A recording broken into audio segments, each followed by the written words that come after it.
All right, everyone. Welcome back here to the Lure Lab for another episode here on the Serious Angler Network. And I'm your host, the captain, Andrew Full. And today's episode is getting explosive. And we are talking about the Choppo, or as you may know it more, and probably the more famous one is a Whopper Plopper, but we're specifically talking about the Berkeley Choppo today. And we have an awesome guest. We have the Bass Pro Tour Pro, Josh Bertrand, joining us from the West Coast. And we're going to break down the Choppo bite with Josh. I know it's one of his favorite topwater baits to throw, and I think this one's going to be really exciting. So let's get him on here. What's going on, Josh? How you doing What's out up, there in man? Hey, you Arizona? look tired. Why, dude? Oh, everybody knows why. So little kids and trying to fish as much as possible, and it's tiring. And we're about to go on a big stretch, and I'm sure you're pretty tired traveling back and forth to the southeast and guiding and kids as well. It's been, it's been a busy spring. It really has. I haven't had very many days off. Lots of back and forth, lots of tournaments, and lots of shows too. So I'm ready. Our season ends a little earlier this year, and at first I was like, man, I love fishing like late August and September, but at this point I'm like, all right, if I can just finish off well, I wouldn't mind being done a little earlier this year. Get a nice little break. And I feel like through COVID, everything was so compacted and condensed, but like elongated out too, because the COVID season, it was pushed late in the It was crazy. fall and then jumped right into it in like January, February. And that those seasons seem to go like until the first week of September some years, right? If I'm not That's the mistaken. norm, dude. Yeah. Yeah, I mean, typically the regular season will go into early September, and then there's always a couple extra, just whatever they might be, Cups or U.S. Open or whatever, that really fishing through October. So I Yeah. know I our forget season you got ends the early US. August, and we got team series and stuff, and the U.S. Open, but still, it ends a little bit earlier. But I mean, hey, we're still in the springtime, dude. I don't want to get too far ahead of ourselves here. It's still the spring. Right. Yeah. So springtime, right? Talking about Choppo, chopping style, not walking, but reeling chopping style bait. Like, when do you see the chop, before we get into what the Choppo is, when do you see that bite really start taking off? And when do you see it like tail out? Yeah, it's a good question. And topwater, it's funny, everyone has a different answer when it comes to like when do you start throwing topwater or when's a good time to throw topwater. And of course, there's always opportunities throughout the entire year to throw topwater in general. But realistically, dude, you're always going to be able to, always going to meet a guy that said, oh man, I caught the biggest topwater bass of my life in December. And it's like, okay, that's cool, dude. You were out there on a magical day and it was a special deal. But like, to tell the masses that it's a good idea to go through topwater in December is not a good idea to me. You got to keep it real. And to me, I'm going to really start recommending topwater and a Choppo style bait when I think it's really good, when you can go out every day and catch them on it, and when you can catch a lot of fish on it. And for me, anyways, that's post spawn. There's opportunities to throw topwater in early spring. To me, that's really a buzzbait time. And the buzzbait's a little bit more of a subtle version of this. The buzzbait I would compare a buzzbait to a Choppo more than I would compare a walking bait or a popper to a Choppo, because they're both basically a steady reel. The bait's moving quick. They're both churning water like that, but the buzzbait's a little more subtle. And I'm going to pick that up first and throw that more, when the water's in the high 50s through the 60s. But when the water gets into the upper 60s and into the 70s, it's really, to me, the time to pull it out. And then, man, it's in play all summer, and it's in play really all fall until it gets too late to throw topwater. But really, to me, when you're looking to catch a big bag of fish on a Choppo style bait, post spawn is like the best time. And we've been seeing it lately on a lot of these tournaments that have been going down, and I've been seeing it since this style bait came out. Yeah. Now, when you guys were at Murray, was there a Choppo bite at all like the Elite Series had? Because I feel like Well, those guys were getting it going. it was, Cliff Crochet had almost won the tournament doing it, man. Mm. And I think, obviously, I'm sure a lot of those guys had figured that deal out when they showed up there, but it definitely didn't hurt watching a guy almost win the tournament doing it, a couple weeks before. And I think it was just Chris Lane had caught a lot of big fish on that as well. So no secret for sure. But that deal had been going on for a little while, it looked like, and it was pretty awesome watching Hunter almost win on it. Yeah. Yeah, it looked like it fizzled out on him on like day 3.5, but I mean that's topwater fishing too. It's not going to Yeah, be it great is. And he every made some single good day. adjustments to give it a real run. Yeah, it was just crazy. It took a miracle to beat him, and it looked like a miracle basically happened. Yeah, Unfortunately, seriously so did. Yep. now that's bass fishing. So, but let's kind of digress here for a second. Like in talking about the Choppo and the Whopper Plopper, what exactly is a Choppo to those who are tuning in that have never seen it or thrown it before? All right, so I've got one here, of course. This is a Choppo 90, and it's a shad or minnow shaped topwater with a tail on it that churns water as you reel it in. So typically, with this thing, there's not much of a retrieve other than a steady reel. And you cast this thing out, you reel it in. They come in a few different sizes. But what makes it unique is the sound it makes. It really is. It churns water, makes a unique sound. And people will ask, how fast do you fish it? And I remember someone telling me when I got my first whopper plopper back in the day, same thing, like, how fast do you fish this thing? And they're like, you'll know it when it's right. You'll just know it when it's right. You'll hear it plop, plop, plop, plop, plop, plop, plop. If you go too fast, it doesn't do that. And if you go too slow, it doesn't do it. So plop, plop, plop, plop, plop. That's what you're going to hear when you're reeling it right. And it's about a medium to a medium fast retrieve in my opinion. And so that's the style of the bait. Now, there's a few different ones out there, right? I mean, just like any crankbait or most topwater baits, there's lots of different versions of it. But the Choppo is pretty unique. And, when Berkeley came out with this thing, I'm going to say maybe 6 years ago, something like that, 5-6 years ago, I did a lot of testing with it. And the big thing is the tail is hard, which some of the other ones out there, they have a soft tail and they catch fish and they're good. The hard tail is pretty unique because especially on the smaller versions, I feel like it really makes that plopping sound a lot better. It really better startup too. absolutely has a better startup. And over time too, like I live in Arizona, dude, it's hot and my tackle's in the garage, it's in the boat, it's in the truck, and this hardtail will never warp or lose its shape. So I mean, this one right here in my hand, it's like one of the originals I had. And you don't lose topwaters, man. I mean, you're throwing this thing on braid. You might buy one of these things and fish it for 10 years, so it's nice that it's going to hold together. Absolutely. Yeah. I think that was one of my favorite parts about the first time I saw Choppo. I was like, ooh, it's got a hard tail. And the first thing I noticed too when I hit that water was some of the other style baits, and I'm not going to call them out here. Some of them take a little bit to get going. Sure. And that's where that Choppo, I feel like it always started immediately for me. That's huge because, like, I mean, if you're throwing it over a point and trying to call a fish up, not a big deal. But man, if you're fishing on the bank and you cast it up next to a laydown or something, you want it to work right away because that's when the bites come right off the bat, right? Yep, absolutely. So, kind of keep going here. When talk about the Choppo, like, there's 3 different sizes, I believe, in just about every brand that's out there. So the question is, when and where do you throw each individual size of the Choppo or a chopping style bait? Sure. Yeah. I mean, you're going to find it in a 75, a 90, a 105, and a 120 a lot of times. Those are the most popular sizes. For me anyways, I've got them all. I love the 90. I love the 90 because it's a little bit more subtle as far as like you can cast it and land it really softly into a quiet little spot. Works great in rivers, where you have shallow water, rivers, back in shallow pockets, stuff like that.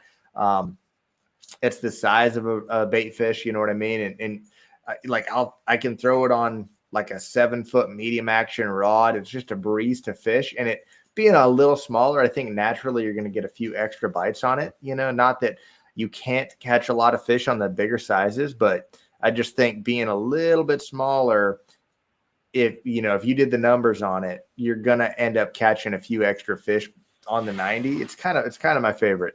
But the 105 is a great in between. If you're not quite sure, it's of course, a lot of these baits, and I know a lot of your listeners are diehards. They know this already, but like a lot of times when you see numbers on a bait like that, it's millimeters. It's the size of the bait. It's the length of the bait. So the 105 is right in between the 90 and the 120.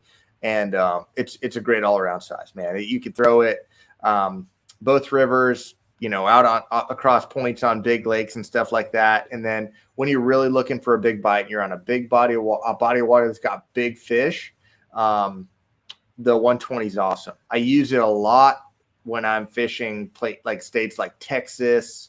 It's like, a Sam Rayburn, Toledo Bend. I had one tied on last week at Caney Creek at Heavy Hitters.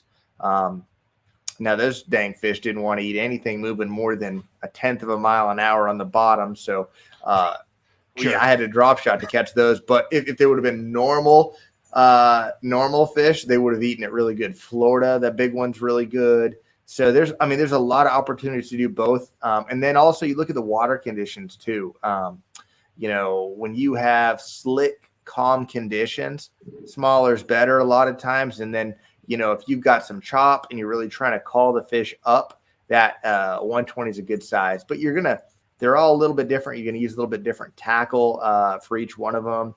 And again, just kind of it's not one of those things. It's not like throwing a crankbait where you have to have 5 of a color and size that you like, because you might lose them. It's no big deal to go buy a handful of these things and just have them forever.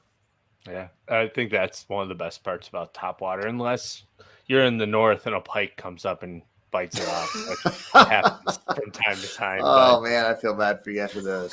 Yeah. Oh, it's ridiculous. Like I guide all the time on Erie, and I'm rabbit hole real fast, but I've been hopping around a couple little inland lakes within like an hour of my house the last couple weeks before the baby came, and now in the last week or two since the baby has come, and I've caught probably 20 bass. Not 20 bass. I've probably caught 8 bass just fishing, but I've caught like 20 northerns and 2 muskie and like 7 walleye. Oh, And I'm just like, and it's always on a jerk bait. You're like, come on, don't come off. Like, just give me my jerk bait back. You need to start keeping and filleting those muskie and pike, dude. They'll learn better. They'll learn their lesson. Yeah, they'll stop eating at that point, right? So, but we're talking about conditions now, right? Like, best colors usually for me in the style of bait is white or a bone, but there are a plethora of colors you can buy in them. So, like, maybe dive into your top 3 best colors if you want to, and then how do you match the colors of the bait to the conditions of the watercolor, the weather, like clouds, rain, and kind of dive into that? Yeah, it's a good question, man, because you go down the aisle at Bass Pro and you see a lot of really pretty ones, right? And they all work. But I'm right there with you, Andy. I like the bone. That's my favorite. All Topwater across the board. Bone's what I'm going to go with. This one right here is bone. It's the first one I look to tie on when I'm going to tie something on. And if I'm not sure, I tie it on. It works in clear water. It works in, medium colored water. And then if you have really dirty water, you're probably not throwing a bait like this. So, clear to moderate, bone is awesome, man. You just cannot go wrong. The absolute opposite end of the spectrum is black. And I like the black one too, man. The black one really looks like a bluegill. When you get clear water, those bluegill can get really, really dark. And that works really well. And then we've got, if I had, I'd have to take, so those are my 1 and 2 by far. And then if you gave me 1 more, I'd have to take 2 more. And they would be some type of, like some type of real, like an actual bluegill color. We've got a pretty cool matte bluegill that works really, really well. It's got a little chartreuse on the tail. It's a really neat color. And then if you were in like just a super clear water situation, something clear like a stealth minnow or a ghost minnow looking color would be like, again, it's not always tied on for me, but I like to have it in the box for that situation. But yeah, I mean, dude, at the end of the day, if you gave me a bone 90, a 105, and 120 and said these are the only three that you could throw for the rest of your life, I'd be okay. Like with that, as long as I didn't lose them, man. I would that bone is by far the go-to. But I think those other colors are worth having, and depending on the day, that black. I love to throw the black on river systems. A lot of it to me is what they're eating, even more so than the conditions. Like, I mean, man, if you have a sunny day or a cloudy day, I really feel like whether they're looking up and seeing white or black, it's the same thing. It's a good, solid silhouette. I don't know if there's an advantage to either one. I'm sure there is at times, but I feel pretty confident throwing either one.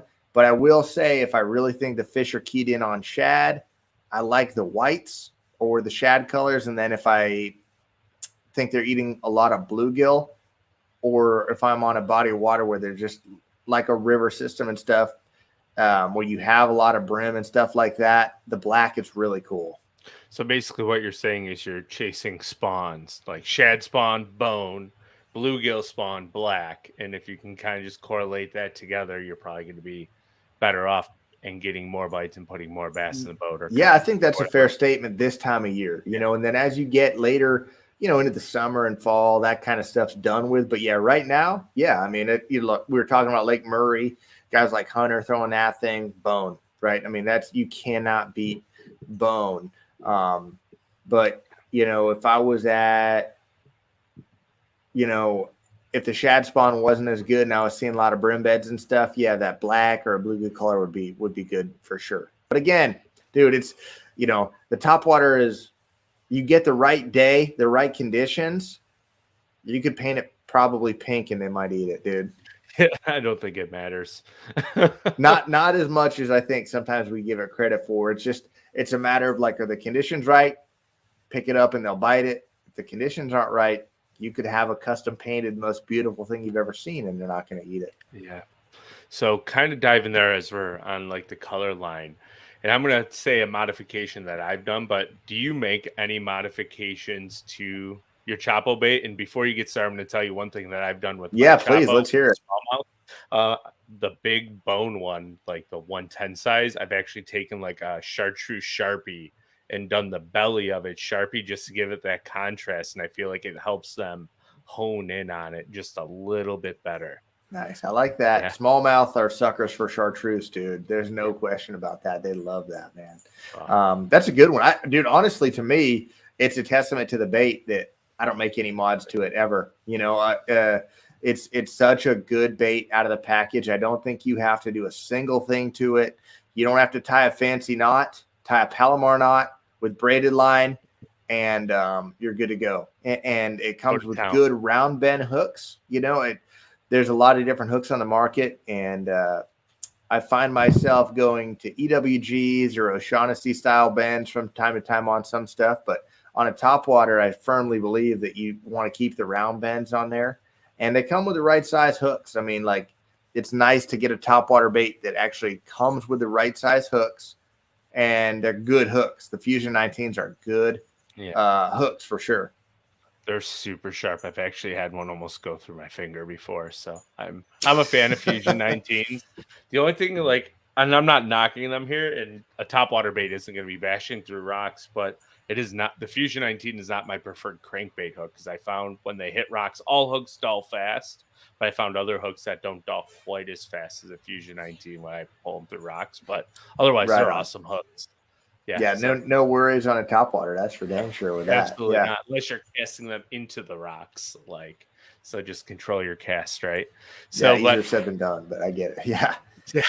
So we're talking right modifications, and real quick here before I hit you with the last question, because I feel like the Choppo straightforward. And if there's anything you feel like I missed in my questions, feel free to kind of just talk about it real quick. But before we get to that setup, like your rod reel in line, because I know some people throw it on fluoro, some will throw it on mono, some throw it on braid. I'm a braid guy, and I just want to hear your your take on each size of Choppo, what your setup would be in your reel Sure. and line. Yeah, and it varies from every single one. We'll start at the 90 because that's the one I was talking about. I throw a lot. I love like a 7-foot medium action rod. It doesn't have to be like an actual cranking rod, but a 7-foot medium. Like honestly, a great rod, and it's super affordable is the Veritas 7-foot medium action Abu Garcia Veritas rod. It's awesome action, awesome topwater rod. I throw it on 30-pound braid, and I love the Berkeley X9 for that. I throw the X5 a lot, but the 5 is a 5-carrier braid. The 9 is a 9-carrier braid. And I like the 9 for throwing that thing because it's real smooth. It goes through the guides really well. You can cast it super far, and it's just a pleasure to fish. It's just silky smooth to fish. And 30 is about the right size to cast that thing. I usually tie it straight on. It's a bait that you're moving really fast. It's not like it's sitting in their face or anything. No need for a leader or anything like that. It's not a walking bait. Like a lot of people will tie topwater baits with a heavy mono leader because the braid can on some baits get wrapped up in the front treble hook of your line when you're walking it or using a popper or whatever. This thing just tracks straight. So you're never going to have to deal with your treble hooks getting in the braid. So that's one thing. For a real high-speed reel, always a high-speed reel. The new Rocket reel is awesome, 10-1. There's no need for a slow reel with this. Even if you're not working the bait super fast in the strike zone, when your cast is over, you reel it in real quick, you burn it in and make your next cast. So faster reel means more cast at the end of the day. Going to the 105 and the 120, I kind of go to the same setup for both of those. They're significantly heavier than the 90. And I love the Justin Lucas topwater rod from Abu Garcia. It's in the Pro Series. The Pro Series, I think there's 12 or 16 rods designed by the pros with some of their favorite techniques. And that topwater rod is awesome. It's one of the best rods in the lineup. And it can handle, it's a heavy bait. So you need a rod that can handle making that cast.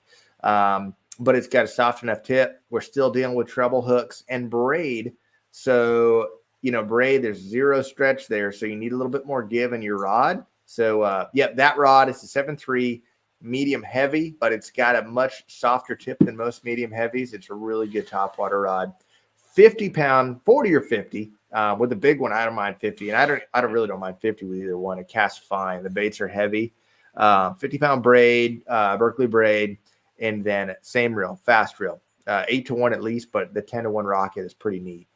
Yeah, it's crazy. Like I've always thrown it on like a 7-1 reel, and I feel like some days they want it. Like if you can get that sound that you made, I'm not going to imitate because I'll sound completely like a lunatic. But like I did earlier. Yeah, you sounded great, right? Like if you can get that right plop plop sound, and with like a 7-1 or 8-1, it's all about that sound. And with the 10, it actually allows you to fish that reel a little bit slower because you can always slow down with the 10-1 as opposed you can't speed up with the slower gear. I feel like that's a great tip. And also, I find with that style bait, sometimes they push it and swim at you and slackline it. Yeah. So that's another good way to catch up to them once they get it. So, yeah. I agree. Yeah. It's one of those things that a 7 or 8-1 will work.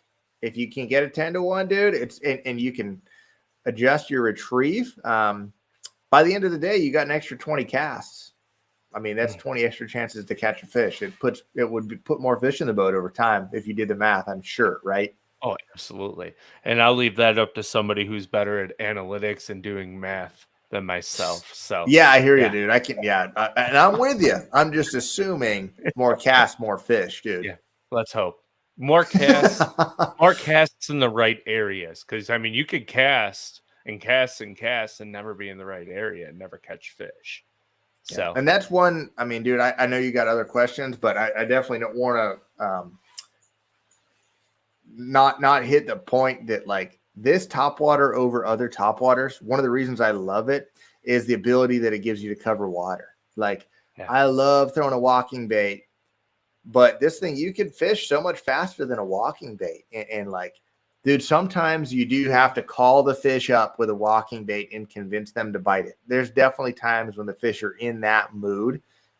But when you have fish that are willing to come up and eat this thing, and on the right day, they will murder this topwater compared to other topwaters. I'm sure you've seen the bites, especially those big smallmouth. I can't imagine It's like how they dropping hit a it. depth charge off the back of like a battleship. Just Insane. kaboom. Yeah. I believe it. I believe it.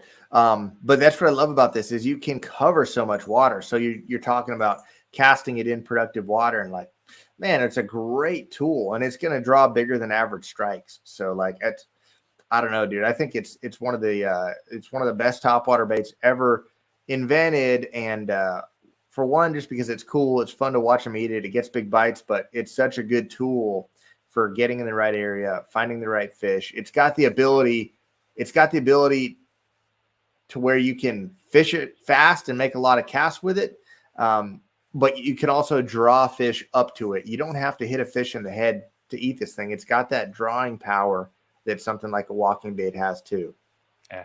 And you can tell me if I'm completely wrong here, but the one thing that I really love about it, and this is my personal opinion, I think it's such an easy casting bait. It's so true when you throw it out there that like you could throw it underneath docks if you're good at like a sidearm cast and keeping it just above the water. You can fish it around laydowns, cover riprap, parallel banks. Like you can do so much with it to trigger bass to bite it. It's a great bait. Everyone, in my opinion, should have one in their box. Just not in the tournaments I'm fishing against them in. Yeah, exactly. Yeah, no kidding, dude. But I agree. It's a bullet. It really is. It's a heavy bait. It's streamlined. It's not like trying to cast a buzz bait or something like that. It's just, it does a similar deal to a buzz bait, but it's easier to fish. It casts better. I think it's a little bit more enticing than a buzzbait at times too, man. Not always. In the buzzbait, you can fish in thicker cover. So that it's by no means a replacement for a buzzbait, but there's a lot of times when they would bite one or the other, and I lean towards this for a couple reasons. Yeah. More hooks. More hooks, for sure. Yeah. It looks more like it looks more like a fish to me. I mean, it looks more like a fish than a buzzbait. Yeah, buzzbaits are kind of funky looking. They just gurgle and do weird things, and and fish like them sometimes, for sure. But I don't know, dude. I really I lean towards this thing more often than not. Now, before I do hit you with the last question, I just thought of another one. Okay. You know, we're talking about like the straight retrieve with the Choppo, right? Like, have you ever gotten fish to bite it while you stop it, like give it a pause? And then also, have you ever done like a sweep with it, like a steady sweep to get the gurgle, like that blup, blup, blup, and then pause it? So have you ever varied your retrieves with it with success? What a great question. I've never done that. I've literally never done that. You know, I really can't think of any like, and it would be worth a shot at times for sure. I mean, like, my instant answer to that is like, well, if I was going to be fishing like that, I'd probably be doing a different topwater, throwing a different topwater. But then when you really think about it, it's not a bad idea. Like, it's not a bad idea at times, you know, but I wouldn't do that until you started, I don't know, maybe missing some fish, or like if they roll behind it like 8 feet, like bass like to do on topwater for no reason. Yeah. I mean, if you feel, I don't know, dude, if you're catching fish, don't mess with it, right? Yeah. But if you're having a tough time and you think, man, they should be eating topwater, maybe if it was, I don't know, dude, it'd be worth playing with. I'll leave it at that. Yeah, and I think that's one of my favorite parts about the Choppo as well. And I think every part's my favorite part. But like, it seems like when you actually have that steady retrieve going, they almost always get it. And with a popper, like, and we'll talk about popper just real quick. I think bass are like the dumbest fish in the world that come up on poppers when you sit there and it's resting for like 5 seconds and they miss it by 8 feet and they like explode 8 feet behind. You're like, what are you doing? Like, why don't you eat the bait? And then you work it again, they miss it again by like 4 feet. And you're just like, it's not like it's a big bait. No, it's like, what are you doing? I agree. That is insane. That's infuriating. Fishing a popper is infuriating. I'm not going to lie. And I'm probably get a lot of listeners punching the screen with me saying that. But, you know, dude, I've caught a lot of fish on poppers, but it's so slow. And Yeah, I don't know. It's it's just fun. if I had the choice, I'm taking this thing any day of the week over throwing a popper. But they have their time and their place, and I'm definitely not saying that there's not that. It's just So everyone's got their favorites, and that's not my favorite. yeah, and just topwater, I think in general is like one of my favorites. Bailey makes fun of me all the time because I'm like, I want to go largemouth fishing. I want to catch them on topwater because the smallies almost never play with it, and it's just tiny little windows for me on the Great Lakes for them to eat topwater that Sure. I just like crave that bite. But we're at the half hour mark. So, Josh, I want to say thank you for coming on, talking about the Choppo. But we do have one last question. It is customized by Do It Mold. So, I don't believe they have any Choppo blanks that you can buy or make at the moment, but they might have blanks on their website you can purchase. They're probably knockoff blanks to paint, custom paint yourself. But if you were to tell somebody who picks up a Choppo the first time to give them confidence to catch more bass on it, what would it be? I would say pick the right day to do it. And what I mean there is like, even though you might be in a good time of year to do it, if you really want to get confidence in it, you want to be able to pick it up and throw it throughout the day, right? And they'll bite it all day on the right day.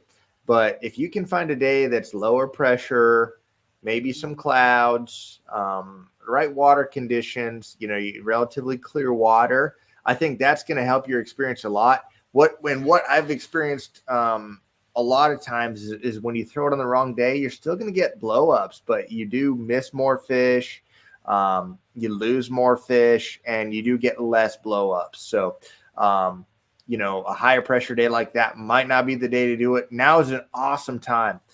Pick this thing up, cover water, parallel the bank, throw across points, um, you know, but if you've got post frontal conditions, don't do it. And if you're in Throw the wacky worm instead. You'll probably catch more bass. 100%. Yeah, yeah. Don't try. The one thing about topwater is you can't force it. You got to let it happen. Yeah. And a great way to learn a new technique is say, "Hey, I'm going out there and throwing this thing all day." But man, if you do it on the wrong day, you're going to get this bias against that bait, and you may never throw it again, or you may not give it a fair shot. So have it tied on, have it in the rod locker, but only throw it if it's right.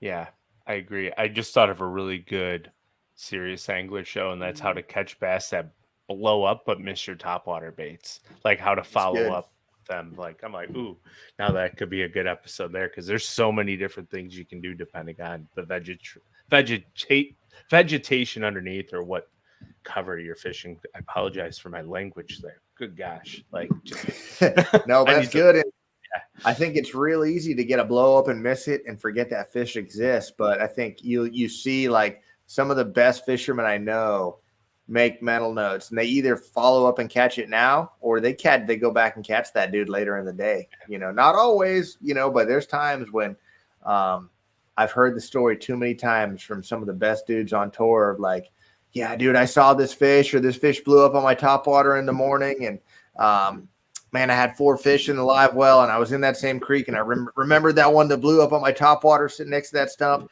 I went over there and threw that wacky worm out there. Next thing you know, 5-pounder. You're just like, what the heck? Yeah, dude. Yeah, some of these guys have photographic memories, and but yeah, I think that'd be an awesome episode, dude. I would tune in. Speaking of photographic memories, and this could get every fisherman in the hot seat, right? Like, how many spots on lakes that you haven't been to in like 8 or 9 years? Like, oh yeah, I don't have a waypoint for that, but I know there's this one house on this one point where I got bit every time I pulled up. But yet you can't remember like simple things like fixing the lawnmower or getting gas for the lawnmower. It's hilarious. Like just the way a bass fisherman's mind perceives things and thinks. Yeah, we all understand that, and anyone that's married, their wives do too, dude. Yeah. Oh yeah. Well, as a pro angler and a guide and a podcast, there's just you're basically all in 200% of the time on bass fishing that everything else just kind of gets put aside. And yeah, there's a hard balance to figure out. through life and all of that, but 100%. and you can never perfect it. So I want to say thank you, Josh, for coming on. It was good seeing you. I'm sorry we didn't get to meet up at Red Crest. Every time I saw you, you were running around like with the chicken with your head cut off and bouncing from booth to booth. So I was like, I'll just catch up with them later. Well, but I'm glad you came, man. Yeah, thanks for yeah, coming, and thanks for having me on, dude. yeah. And I do have to plug my podcast too, real quick. No, Anglers you're good. Happy Hour, if you don't mind. Yep, Anglers Happy Hour does not have good information on it like these guys give out. But if you're looking for a hour-long hangout session with some fishermen once a week, it's a good place to go. So come to these guys for the actual info and knowledge, and come to us when you're ready for some mind-numbing fishing chatter on the way to the lake. I'd rather have mind-numbing fishing chatter, to be honest. Like sometimes too much information is too much information, but like, yeah, the Serious Angler podcast, it's been a lot of fun. I think we're closing in on like 400 episodes on that side here pretty soon, and It's we'll have to amazing. get you back on here soon again. It's been a while. It's awesome to see what you guys have built, dude. It's really cool, and these other podcasts on the network are super cool. So awesome to see your success, guys. You guys work way harder than I think most people know, man. So I'm impressed. I feel your pain, dude. You're getting up at 4:00 in the morning tomorrow morning to go on a guide trip, and here we are chatting late at night, dude. So Well, it's good. not pain; it's labor of love. Yeah, tomorrow is guide trip and record the Serious Angler podcast show for Friday morning, and then Nice. another guide trip Friday with the 2-week-old. So it's all about balance. That's Fishing, right. Yeah. family, and then everything else. Probably Good family luck, dude. fishing and everything else. But Yeah. No. Yep. Well, thanks, Josh. Good I'm going to save. let you run now, and safe travels the rest of the year, and good luck. We hope you pull out another one here. Long overdue, right? At this point. Thank you, man. Go get one. Yeah. I appreciate it big time. Yeah. Thank you, Andy. Of course. See you, dude. Chat soon, buddy. Bye now. Bye. All right, everyone. Well, thank you for tuning in to this week's episode here on the Lure Lab. Hope you enjoyed talking about the Choppo. It is probably, if you have thrown it, everyone's favorite topwater technique because it is just so effortless to throw and to get bit on. And before we finish up this episode, I do want to do a little housekeeping here. If you head over to the Serious Angler Network website, we do have a merch shop over there. Pick up some merch, rock it, help us be shown to more bass fishermen out there. We greatly appreciate and love all of you who tune in every episode, every week to our live shows. It's completely awesome. It's humbling to see everybody tune in. All the great guests we get on, the pro anglers, YouTubers, etc. It's quite the journey for us here, but it's also really exciting to get all the feedback from everyone. So as we're talking feedback, YouTube, if you'd enjoyed this episode, hit that subscribe button if you're new here. If you're tuning in and you're enjoying this episode, maybe type down below in the comments what your favorite Choppo bait was, or Whopper Plopper in your colors, and where you throw it and how many bass are your biggest bass on it. I'd love to hear that feedback. If you're on an MP3 like Apple Podcasts or Spotify, please leave us a review. It helps this podcast be shown to more bass fishermen like you and I alike, and we greatly appreciate it. And stay tuned for next week's episode.